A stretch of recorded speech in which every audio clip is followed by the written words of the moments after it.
Masallar ve Çizgiler YouTube kanalımıza hoş geldiniz. Eski zamanda yılbaşında bir baba küçük oğluna bir kutu kurşun asker hediye etmiş. Kurşun askerlerden birisi kurşunlar kalıba dökülürken kurşun bittiği için tek bacağı eksik olarak kutuya konmuş. Küçük çocuk tek bacaklı kurşun askeri diğerlerinden daha çok sevmiş ve odasında özel bir köşeye koymuş. Kurşun asker oyuncaklarla dolu odada gururla tüfeği omzunda etrafa bakıyormuş. Tek bacaklı olması dik durmasını engellemiyormuş. Odanın diğer tarafındaki mini sarayın içinde tek bacağını kaldırmış olarak duran kartondan balerini görünce çok heyecanlanmış ve kendisi gibi tek bacağının üzerinde durduğu için ona aşık olmuş. Kurşun asker her gün odanın diğer tarafındaki balerine bakarak hayaller kuruyormuş. Fakat bir gün yere düşen kara kutunun içinden kötü bir cadı çıkmış ve kurşun askeri lanetlemiş. Sen topal küçük asker, seni lanetliyorum. O balerine hiç kavuşamayacaksın diye bağırmış. Ertesi sabah kurşun asker kendisini açık pencere kenarında bulmuş. Birden fırtına çıkmış ve kurşun asker pencereden aşağıya düşmüş. Kaldırım kenarındaki taşlara sıkışmış kalmış. Sokakta oynayan iki çocuk kurşun askeri bulmuşlar. Onu kağıttan yaptıkları bir kayığa koyup akan nehre bırakmışlar. Kurşun asker kayıkta cesurca yolculuk ediyormuş. Kağıttan kayık karanlık bir su tüneline girmiş. Fareler kurşun askere yol vermek istememişler. Fakat akıntı çok hızlıymış. Kayık farelerden kurtulmuş ve açık sulara açılmış. Kağıttan kayık dalgalara dayanamamış. Buruşup batmış. Kurşun asker suyun dibine batarken onu koca bir balık yutuvermiş. Bir balıkçı balığı avlamış. Pazarda satmış. Balığı satın alan evin aşçısı balığı temizlerken içinden kurşun askeri bulmuş ve onu ev sahiplerine götürmüş. Çocuklar askeri alıp oyuncak odasına götürmüş. Ama o da ne? Burası kurşun askerin odasıymış. Köşede balerini görmüş ve çok mutlu olmuş. Ona kavuştuğu için çok seviniyormuş. Fakat kötü cadı oyun oynayan çocuklardan birinin kafasını karıştırmış. Çocuk kurşun askeri alıp yanmakta olan şömineye atmış. Kurşun asker ateşin sıcaklığıyla erimeye başlamış. Ama cesaretini hiç yitirmemiş. Bir yandan hala balerine bakıyormuş. Açık pencereden yine şiddetli bir rüzgar çıkmış. Karton balerini de şömineye fırlatmış. Kurşun asker ve balerin ateşin içinde buluşmuşlar. Ertesi gün hizmetçi şöminenin küllerini temizlemiş. Küllerin içinde kömür olmuş kartonları ve kurşundan bir yürek bulmuş. Kurşun askerin aşkı ateşte erirken bile bitmemiş. Soğuk ve karlı bir yılbaşı günüydü. Sokakta çocuklar kartopu oynayıp eğleniyordu. Yolun ortasında onlardan farklı bir kız çocuğu daha vardı. Oyun oynayan çocukları izliyordu. Kızın ayaklarında ayağına büyük gelen bir terlik vardı ve fakirliği her halinden anlaşılıyordu. Yoldan hızla geçen bir araba az daha kızı eziyordu. Kız son anda kendisini kaldırıma attı ama terlikleri ayağından çıkmıştı. Bir çocuk kızın yerdeki terliklerini kaptı ve koşarak uzaklaştı. Küçük kız çocuğun peşinden koşmak istedi ama yetişemedi. Hava iyiden iyiye soğumuş ve etraftaki insanlar evlerine gitmeye başlamıştı. Küçük kız elinde tuttuğu kutunun içinde dizilmiş kibrit kutularına baktı. Bir tane bile kibrit satamamıştı. Birkaç kutu kibrit satsa belki bir parça ekmek alıp karnını doyuracaktı. Küçük kız bir duvar dibine sığındı. Hava çok soğuktu. Parmaklarını soğuktan hissetmiyordu. Kibrit kutularından birini açtı. Bir kibriti duvara sürtüp yaktı. Ellerini yanan kibritle ısıtmaya çalıştı. Kibriti iki elinde gezdirip parmaklarını ısıttı. Ama kibrit sönünce yeniden buz kesti parmakları. Bir kibrit daha yaktı. Birden ayaklarında sıcak botinler, başında beresi, paltosu atkısıyla ısındığını düş dedi. Yine kibritin sonuna gelince parmağı yandı. Yanlış kibriti attı. Bir kibrit daha yaktı ve duvara doğru döndü. Birden duvar ortadan kalktı.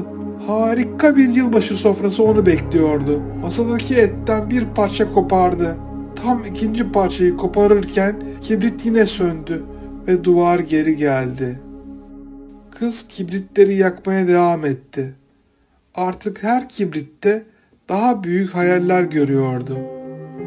Bir kibrit daha yaktı. Kendisini sıcak bir yaz gecesinde kırlarda buldu. Gökyüzü yıldız doluydu. Bir yıldız kaydı. İçinden birisi daha gitti dünyadan diye geçirdi. Bunu ona ninesi söylemişti. Birden ninesini gördü. Bir yıldız kaydığında birisi onun yerine geçer, diyordu ninesi. Ninesi bir belirip bir kayboluyordu. Kibrit yine söndü. Yanlış kibrit çöpünü attı. Hemen son kalan kibriti yaktı. Ninesi belirdi. Onu elinden tutup gökyüzüne doğru çekiyordu. Artık üşümüyordu. Hafiflemiş hissediyordu. Ertesi gün sokaktan geçenler duvarın dibinde yüzünde bir gülümsemeyle yatan kibritçi kızı gördüler. Etrafı yanmış kibrit çöpleriyle doluydu. Bir varmış bir yokmuş. Bir zamanlar uzak bir ülkede kendisini beğenmiş ve boş yere savurganca para harcayan bir kral yaşarmış. Kralın bu zaafını anlamış olan iki kafadar dolandırıcı bir plan yapmışlar ve bir gün kralın huzuruna çıkmışlar. İki kafadar krala muhteşem bir kumaştan yeni bir giysi hazırlamayı teklif etmişler. Öyle ki bu kumaşı sadece aptal olmayan ve işine layık olanlar görebilecekmiş. Bu kralın çok hoşuna gitmiş. Tebaasındaki aptal ve liyakatsız kişileri anlayabileceğini düşünerek hemen kabul etmiş. Ertesi gün iki dolandırıcıya hemen ödenek ayrılmış. Küp küp altınlar verilmiş. Muhteşem kumaşı dokumaları için sarayın büyük bir odası onlara verilmiş ve büyük bir dokuma tezgahı kurulmuş. Birkaç gün içinde iki dolandırıcı odaya kapanmış ve çalışmaya başlamış. Saraya dokuma için verilen malzemelerin geldiği sayısız sandık gelmiş. Herkes merakla bekliyormuş. Geceleri bile odada mum ışığında tezgahın dokuma sesleri geliyormuş. Kral çok merak etmeye başlamış. Giysinin durumunu sormak için terzilerin yanına bir vezirini yollamış. Vezir kapıyı çalmış ve içeri girmiş. "Kralın giysisi ne durumda? Kralımız çok merakta," diye sormuş. Terzilerden birisi elinde kumaş varmış gibi tutarak "Neredeyse tamamlamak üzere efendim. Bakın şu kumaşın güzelliğine," demiş. Vezir hiçbir şey görememiş ve kendisinin aptal ve liyakatsiz olduğunu kimse anlamasın diye hiçbir şey söylemeden odadan ayrılmış. Günler geçmiş. Tezgahlar tıkır tıkır çalışmaya devam etmiş. Derken bir gün krala haber gitmiş. "Muhteşem giysiniz tamamlanmış efendim," demişler. İki dolandırıcı kralın yanına gelmişler. Ellerinde bir giysi tutarmış gibi duruyorlarmış. Kral hiçbir şey göremeyince içinden ben de aptal ve kral olmaya layık biri değil miyim yoksa diye geçirmiş. Ama hiçbir şey söylememiş. Terzilerden biri Hemen üzerinize giymek ister misiniz kralım? demiş. Kral Tabii, hemen giyelim, muhteşem bir elbise olmuş. demiş. Terziler kralın etrafında dört dönerek görünmez giysinin orasını burasını düzeltmişler. Kralı giydirmiş gibi yapmışlar. Kral sanki üzerimde giysinin ağırlığını hissetmiyorum demiş. Terzilerden biri Sayın kralım, bu kumaş öyle hafiftir ki giyen kişiye hiçbir ağırlık hissettirmez. demiş. Kral aptal olduğunu anlamasınlar diye bir şey söylememiş. Kral halkına kıyafetini göstermek için sabırsızlanıyormuş. Her yere duyuru yapmış. Kralın büyülü giysileri sadece akıllı olanlar görebilecek diye. Sonunda kral tören ekibi ile tahterevanının üzerinde halkın arasından geçmeye gitmiş. Kral geçerken halk şaşkın şaşkın iç çamaşırları ile tahterevanda duran krala bakmışlar. Birbirlerine bakıp söylenmeye başlamışlar. Bir uğultu oluşmuş. Birden bir çocuk kalabalıktan sıyrılmış ve kralı işaret ederek Kral çıplak! Kral çıplak! diye bağırmış. Herkes kralın dolandırıldığını anlamış. Kral da dolandırıldığını anlamış. Ama bozuntuya vermeden töreni tamamlayıp sarayına dönmüş. İki kafalar dolandırıcı ise küp küp altınları alıp çoktan uzak diyarların yolunu tutmuşlar. Güzel bir bahar sabahında su kıyısında yuva yapmış bir ördeğin yumurtalarının yanına daha iri bir yumurta yuvarlandı. Anne ördek yumurtalarının üzerinde yavrularının çıkmasını bekliyordu. Bir gün yumurtalar çatlamaya başladı. Minik ördek yavruları yavaş yavaş yumurtalarından çıkıyordu. Ama büyük yumurta hala çatlamamıştı. Anne ördek şaşırmıştı. Yaşlı bir ördek geldi ve anne ördeğe "Bu yumurta kesin bir hindi yumurtası. Benim de başıma gelmişti. Hindi yavruları suyu hiç sevmez. Hiç uyum sağlayamayacak." Anne ördek "Ne yapalım? Ben biraz daha kuluçkaya oturayım bari," dedi. Anne ördek büyük yumurtaya bir süre daha oturdu. Kendi kendine "Ne kadar da uzun sürdü," diye söylendi. Sonunda yumurta çatladı. İçinden iri, çirkin bir ördek yavrusu çıktı. Anne ördek önde, yavruları arkasında yürüyerek suya doğru gittiler. Sırayla yüzdüler. İri yavru da suda yüzdü. Anne ördek onun da kendi yavrusu olduğunu düşündü. Ama çirkin ördek yavrusu çiftlikte diğer ördekler tarafından dışlanmıştı. Hem anne ördeğin yavruları onu aralarına almadılar, hem de diğer yetişkin ördekler onun boynunu ısırıp uzaklaştırdılar. Çirkin ördek yavrusu çiftlikten kaçmaya karar verdi. İlerideki sazlıkta yaban kazlarının yanına geldi. Kazlardan biri ona Biz uzak ülkelere göç ederiz. Bizimle uzun yollara uçarak kat edebilirsen bize katılabilirsin," dedi. Ancak bu sırada oraya giden avcılar kazlara ateş etti. Her yer toz duman olmuştu. Av köpekleri sazlıkların arkasında dolaşıyordu. Çirkin ördek yavrusu başını kanatlarının arasına alıp saklandı. Köpekler onu bulmasınlar diye içinden geçirdi. Çirkin ördek yavrusu bir eve sığındı. Evin duvarındaki yarıktan girdi. Bu evde yaşlı bir teyze yaşıyordu. Teyzenin bir kedisi, bir de tavuğu vardı. Çirkin ördek yavrusu kedi ve tavukla anlaşamadı. Kendini beğenmiş kedi ve tavuk çirkin ördek yavrusunu küçümsediler. Çirkin ördek yavrusu o evden de ayrıldı. Su kıyısına geldi. Suda yüzen muhteşem kuğuları görmüştü. Ne kadar güzeller diye düşündü. Keşke ben de bu kadar çirkin olmasaydım, bu kuğulara benzeseydim diye içinden geçirdi. Kuğuların yanından da ayrıldı. Artık yavaş yavaş kış geliyordu. Çirkin ördek yavrusu buz tutan gölde Giderek buzlardan küçülen su üzerinde yüzüyordu. Sonunda küçücük kalan su aralığı tamamen buz tutmuştu. Soğuktan üşümüştü. Sonra bir adam onu aldı ve evine götürdü. Evde bir kız bir oğlan çocuğu çirkin ördek yavrusunu çok sevdi. Onunla oynamak için onu kovalıyorlardı. Bir gün yine onu kovaladılar. Çirkin ördek yavrusu un sandığının içine düştü. Etraf bembeyaz olmuştu. Evin hanımı onu dışarı attı. Aradan zaman geçti. Kış bitiyordu. Yeniden havalar ısınmaya başlamıştı. Çirkin ördek yavrusu su kuyusuna gitti. O kadar kötü hissediyordu ki gölde salınarak yüzen muhteşem kuğulara yaklaştı. Kendisini aralarına almayacaklarından emindi. "Beni öldürün, beni öldürün!" diyerek onlara doğru yüzüyordu. Ama kuğular ona sevgiyle bakıyordu. Çirkin ördek yavrusu suda yüzerken başını öne doğru eğdi.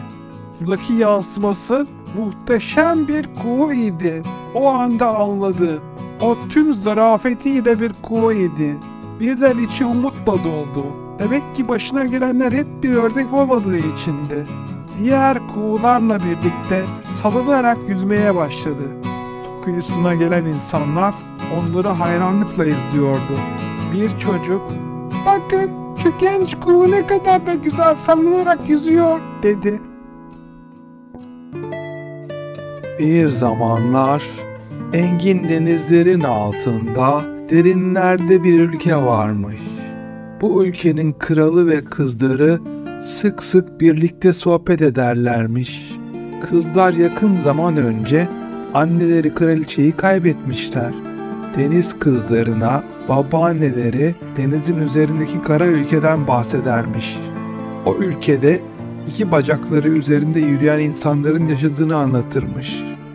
Kardeşlerin en küçüğü olan deniz kızı bu ülkeleri çok merak edermiş. Deniz kızlarının 20 yaşlarını doldurmadan önce deniz yüzeyine çıkmaları yasakmış.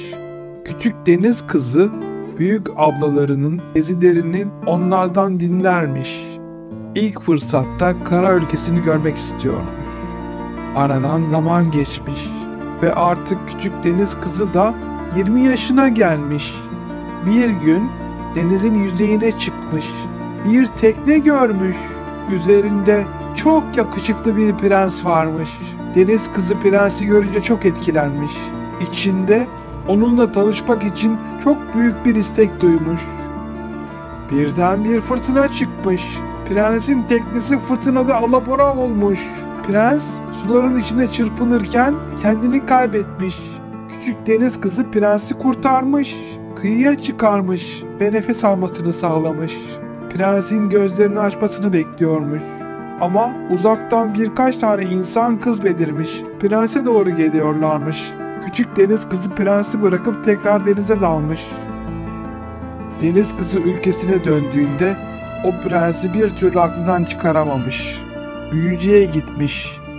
Büyücü kadın küçük deniz kızına bir büyü yaparak onu insana dönüştürebileceğini söylemiş. Ama bu büyünün şartları varmış. Konuşma yeteneğini kaybedecekmiş ve prens de eğlenemezse büyü bozulacakmış. Deniz kızı su köpüğüne dönüşecekmiş. Deniz kızı bunu kabul etmiş ve büyülü iksiri içmiş. Birden bacakları belirmiş ve insana dönüşmüş. Hemen prensi bulmak için kara ülkesine gitmiş. Deniz kızı prensin sarayına gelmiş. Prens bu güzeller güzeli kızı görünce çok hoşlanmış. Ama kız konuşamıyormuş. Prens kızı yanında gezdirmeye başlamış. Ama bir türlü evlenme teklif etmemiş. Bir gün başka bir ülkenin prensesi prense talip olmuş. Prens deniz kızını da alarak kendisine talip olan prensesin ülkesine gitmiş. Birkaç gün içinde düğün dernek kurulmuş ve prens o ülkenin prensesiyle evlenmiş. Küçük deniz kızı sessizce bir köşede ağlamış. Deniz kızının durumunu haber alan kardeşleri ona büyülü bir elma getirmişler. Bunu prense yedirirse büyü bozulacak, yeniden deniz kızı olacakmış. Küçük deniz kızı prense bu elmayı yedirip onu mutsuz etmeyi göze alamamış. Çünkü prensi çok seviyormuş. Denizin kıyısına gelmiş. Denize doğru yürürken su köpüğüne dönüşmüş ve kaybolmuş.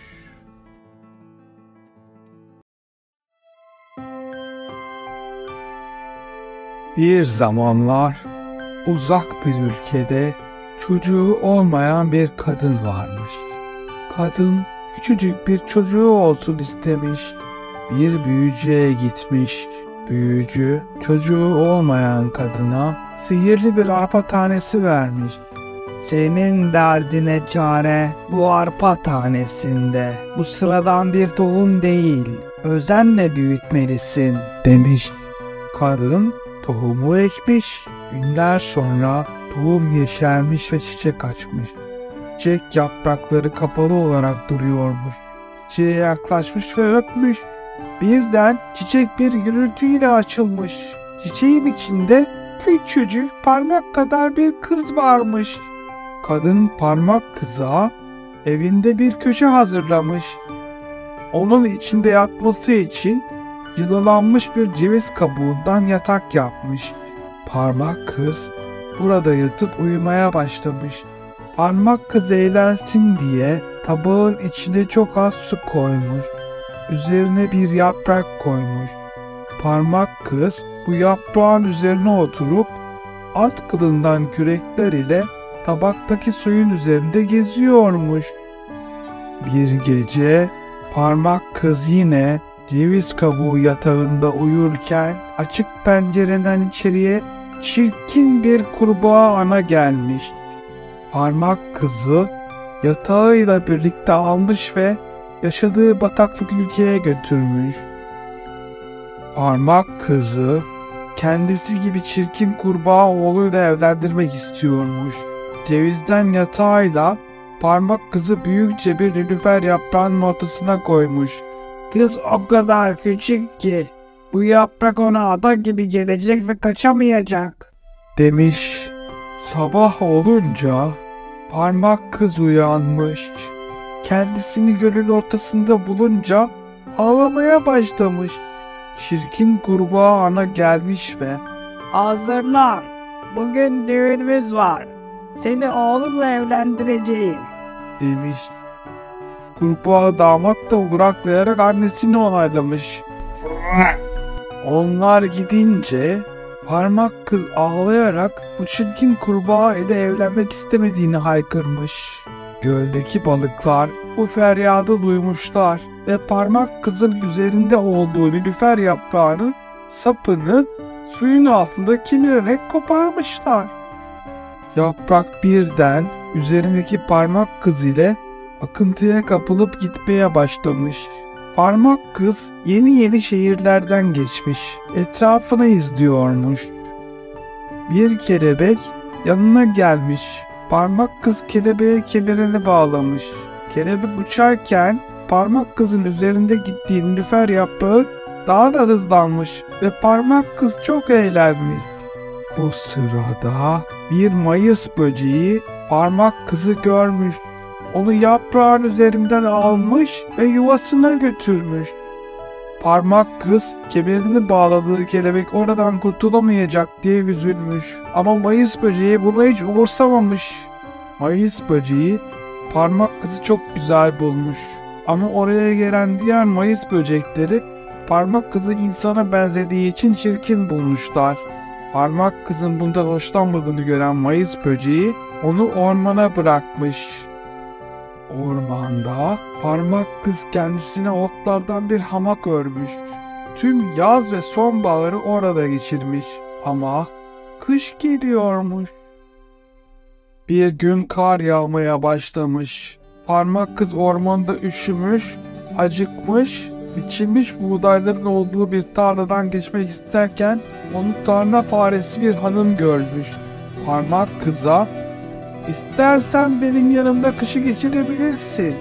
Benim temizliğimi yaparsın, ben de senin benimle kalmana izin veririm" demiş. Parmak kız bu teklifi kabul etmiş. Tarla faresi hanım ile yaşamaya başlamışlar. Tarla faresi hanımın zengin bir köstebek komşusu varmış. Gözleri az görürmüş ama samurdan bir kürk giyermiş. Tarla faresi hanım parmak kızı Köstebek beyefendiyi de evlendirmek istemiş.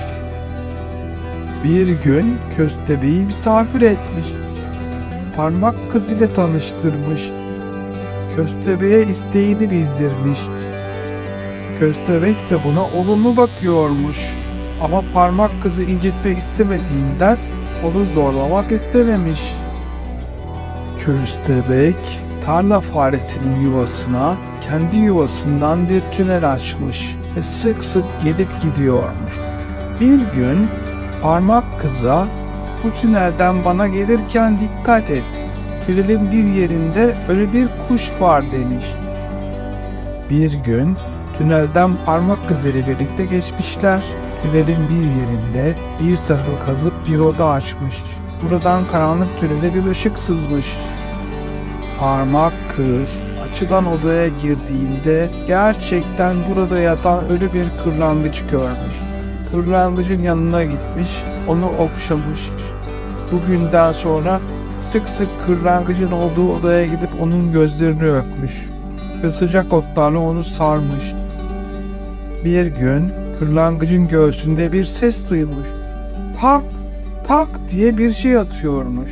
Bu kırlangıcın kalbiymiş. Kırlangıç meğer ölmemiş. Kışın soğuktan donmuş. Isınıp kendine gelince uyanmış. Tarla faresi hanım ve Köstebek Bey parmak kızın kırlangıcın yanına gitmesini istemiyormuş. Tarla faresi hanım düğün hazırlıklarına başlamış. 4 tane örümcek terzi ayarlamış ve parmak kızın çeyizlerini dokumaya başlamışlar.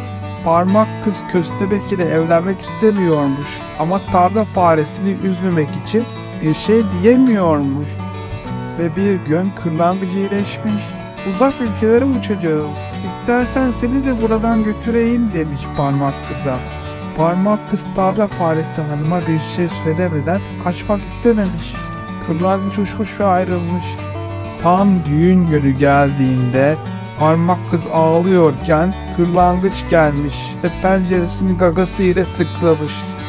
Hiç kimse istemediği biriyle zorla evlenemez. Gel sırtıma bin parmak kız, seni buradan götüreyim. Parmak kız kırlangıcın sırtına binmiş. Birlikte uçmuşlar. Parmak kız yüksekten alttaki şehirleri görmüş. Güzel manzaraları izlemiş. Kırlangıç parmak kızı bir ormana getirmiş. Bu ormana geldiklerinde kırlangıç "Seni nereye bırakayım parmak kız?" diye sormuş. Aşağıda 2-3 parça ayrılmış bir mermer taş varmış. Aralarından çiçekler fışkırıyormuş. Parmak kız oraya inmek istemiş. Taşın üzerine konmuşlar.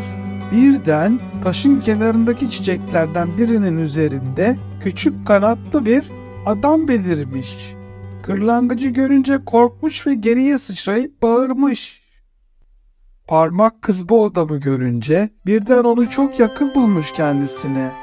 Kırlangıcın yanından yürüyüp bu adamla tanışmış. Adam parmak kızı görünce sakinleşmiş. Adam da parmak kızı çok güzel bulmuş ve kafasındaki tacı parmak kıza giydirmiş. Aslında bu adam çiçek ülkesinin perilerinin kralıymış. Diğer periler de oraya gelmiş. Parmak kıza bir çift sinek kanadı takmışlar. Parmak kız da artık bir çiçek perisi olmuş ve kral ile evlenmiş. Parmak kız ve çiçek perilerinin kralı mutlu bir şekilde yaşamışlar. Çiçek perisi kralı parmak kıza "Bundan sonra senin adın Maya olsun" demiş. Bu masalda geçen kırlangıç parmak kızı bir çiftçiye anlatmış. Biz de parmak kız Maya'nın öyküsünü o çiftçiden öğrendik. Beğendiniz mi?